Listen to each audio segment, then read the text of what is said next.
convective cells that form spontaneously in the upper atmosphere. There is no way to explain these complex natural phenomena unless you allow for what's called the emergent property of the interaction of the molecules that make up these cells. Well, complexity theory explains how these things originate, and complexity theory is currently our best choice, our best bet to explain the emergence of another complex system, which is life on Earth. So people are working on it. I might get back to you on that in a few minutes. The fourth point that I wanted to make was that evolution is not a theory about the origin of the universe.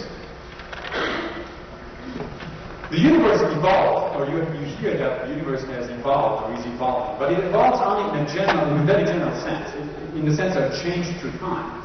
Well, change through time is not what evolutionary biologists consider evolution. There is no selection and no mutation. There's no mutations, no process equivalent to mutation in the formation of universes, and there is no natural selection that we know of, at least, in the origin of universes. So those are really literally apples and oranges.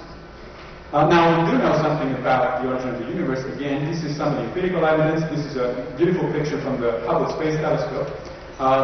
These things which are called protogalaxies, these are the building blocks of galaxies. These are very far away, and they existed a long time ago. The only reason we can see them now is because light takes several hundred millions of years to come back to us from them. So we actually can peek at what was happening directly by telescopic observation, what was happening a few millions of years or tens of millions of years after the origin of the universe. There's also an interesting set of theoretical research that actually addresses the origin of the universe. There are two major branches of modern physics that are trying to explain this kind of phenomenon. One is the general theory of relativity proposed by Einstein at the beginning of the century, and the other one is quantum mechanics, and Einstein actually never could quite accept because it just didn't fit his view of the world, and which was developed, ironically, based on Einstein's own research. Well, these two pieces of information are actually coming together in the 21st century in what physicists are now calling superstrings theory. Superstrings theory is, among other things, is one of our best bets to explain how the universe originated and why the universe that we live in is the way we observe it. I can give you plenty of references if you want to learn about superstrings theory. It's an extremely complicated branch of mathematics, but it is a fascinating enterprise. Now, after I told you all of this, and I told you, well, evolution is not about this, and it's not about that, well, does that mean that evolution failed if it cannot answer what creationists call the origin question? So if evolution cannot tell you how life originated or how the universe originated, isn't that a failure of evolutionary biology? From what I told you so far, you should have realized that that's not the case, because that literally is talking apples and oranges. Okay. Or if you want to use a different metaphor, it's like understanding a baseball game applying the rules of basketball. It just doesn't work that way. It's like asking theoretical physicists to explain evolutionary biology. Well, theoretical physicists wouldn't know where to begin with, because evolutionary biology has very little to do with quantum mechanics. So these are valid scientific questions, but they cannot be held against evolutionary biology. So, well, you haven't explained the origin of life, therefore, what are you talking about? It just doesn't work that way. The last point that I want to make before concluding the opening statement is to address the question of, well, does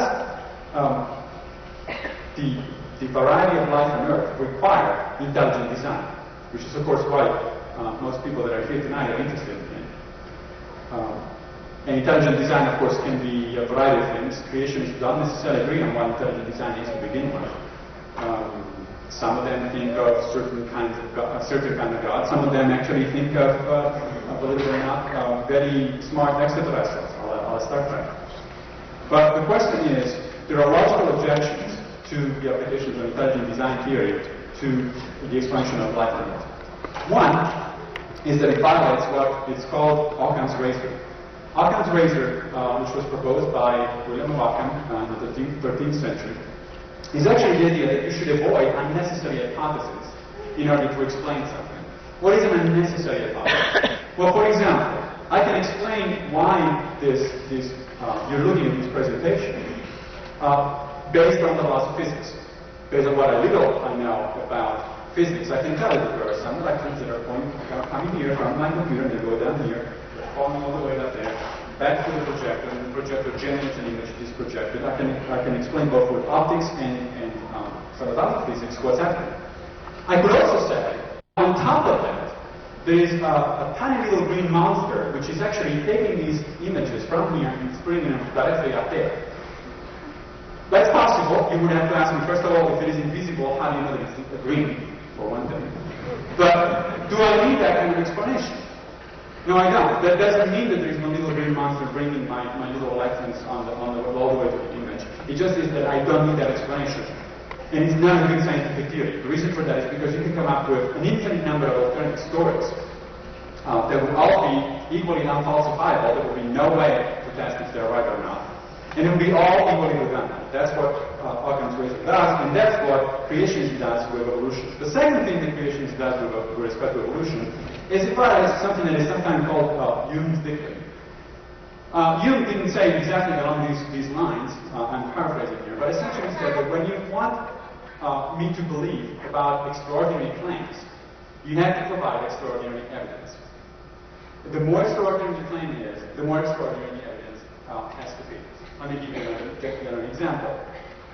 Suppose that a friend of yours tells you, just 5 minutes ago I walked across the street and I went to the Coke machine and got a Coke. Well, you wouldn't require any evidence from that kind of statement because that's a fairly believable statement. It may or may not be true. I mean, I might not have walked over there, but nevertheless, it doesn't really tickle your curiosity that much. But what if that person says, I just disappeared from the front of this building and I materialized on the other side of the street and got my Coke and then rematerialized back.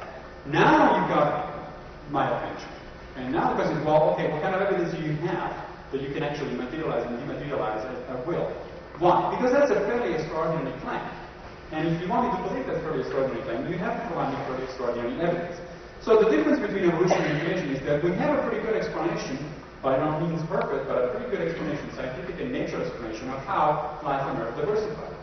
If you want me to believe otherwise, and if you want to believe that there was a direct intervention or supernatural being, of which we have no evidence and no way to tangibly check what that supernatural being is doing, well, then the burden for seems to be on the other side, which is what I just said. Now, why do I say this? Because there are a couple of basic observations you can make about life on Earth, which are really directly against any explanation of intelligent design. For one thing, the story of life on Earth is very idiosyncratic. It indicates, therefore, what scientists call contingency and necessity. Contingency is the hazard, a series of hazard events that have no particular reason to happen in one way or another, or at one time or another. And then necessity is natural selection. That is, the organisms that survive tend to be the ones that have the most fertile progeny. Well, one big example of contingency is the extinction of the dinosaurs.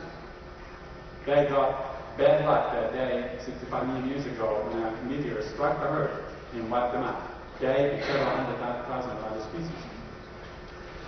There's no reason why that could have happened. Should have happened one way or the other. It just did.